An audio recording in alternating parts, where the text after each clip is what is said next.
kita semua. Selamat datang, selamat bergabung di kegiatan Masa Pengenalan Lingkungan Sekolah MPLS Online SMP Negeri 5 Lolayan. Perkenalkan, saya Rafika Hanafi. Di sekolah ini saya mengajar mata pelajaran Pendidikan Agama Islam dan Prakarya. Baiklah, pada kesempatan kali ini saya akan memberikan materi MPLS Online tentang pembinaan mental di sekolah. Nah, adik-adik calon peserta didik baru SMP Negeri 5 Lolayan, mari kita simak materi berikut ini.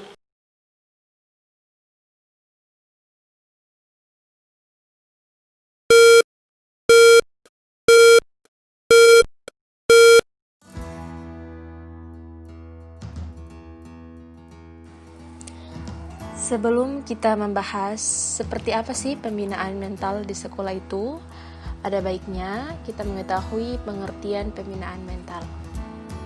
Yang pertama, pembinaan yaitu proses, cara, perbuatan membina, pembaruan, penyempurnaan, usaha, tindakan, dan kegiatan yang dilakukan secara efisien dan efektif untuk memperoleh hasil yang lebih baik. Sedangkan mental adalah sebuah cara berpikir atau konsep pemikiran manusia untuk dapat belajar dan merespon suatu hal. Menurut Derajat, mental diartikan sebagai kepribadian yang merupakan kebulatan yang dinamik yang dimiliki seseorang yang tercermin dalam sikap dan perbuatan atau terlihat dari psikomotornya.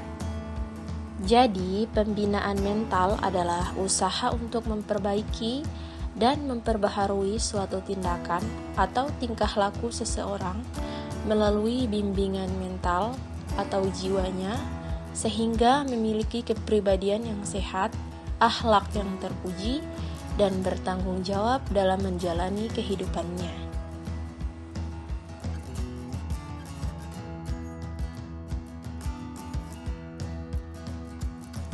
Selanjutnya, konsep pembinaan mental.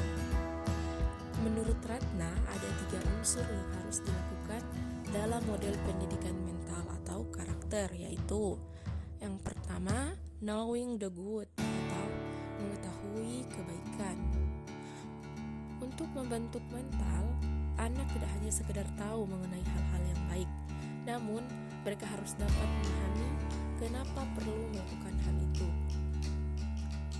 Berikut yaitu feeling the good atau merasakan kebaikan. Merasakan kebaikan yaitu membangkitkan rasa cinta anak untuk melakukan perbuatan baik. Anak dilatih untuk merasakan efek dari perbuatan baik yang dilakukan. Dan yang ketiga, acting the good atau melakukan kebaikan. Jadi setelah mengetahui kemudian merasakan, maka pada tahap yang ketiga ini anak dilatih untuk berbuat mulia. Karena sekadar mengetahui dan merasakan suatu kebaikan tidak akan ada artinya jika tanpa menerapkannya dalam kehidupan sehari-hari. Ketiga faktor tersebut harus dilatih secara terus-menerus hingga menjadi suatu kebiasaan. Selanjutnya, pembinaan mental di sekolah.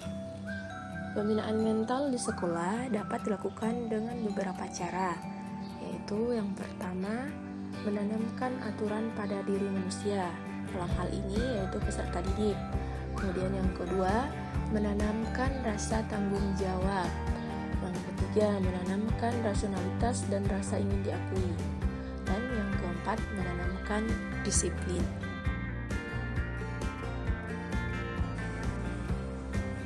Selanjutnya, pendidikan mental yang paling baik terdapat dalam agama. Kenapa agama? Karena yang pertama, nilai-nilai moral dalam agama dapat dipatuhi dengan kesadaran sendiri. Yang kedua, penghayatannya tinggi tanpa ada unsur paksaan dari luar. Dan yang ketiga, berasal dari keyakinan beragama.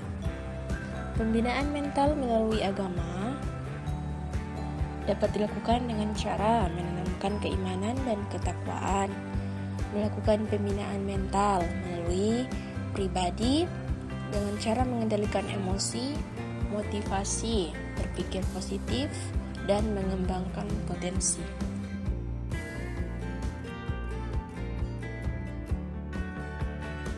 Selain pembinaan mental di sekolah, yang tidak kalah penting adalah adanya pembinaan mental dalam keluarga, dalam lingkungan masyarakat, serta kebijakan pemerintah.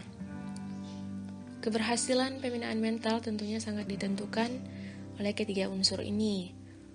Ketiga unsur ini harus dilakukan secara kontinu dan berkesinambungan.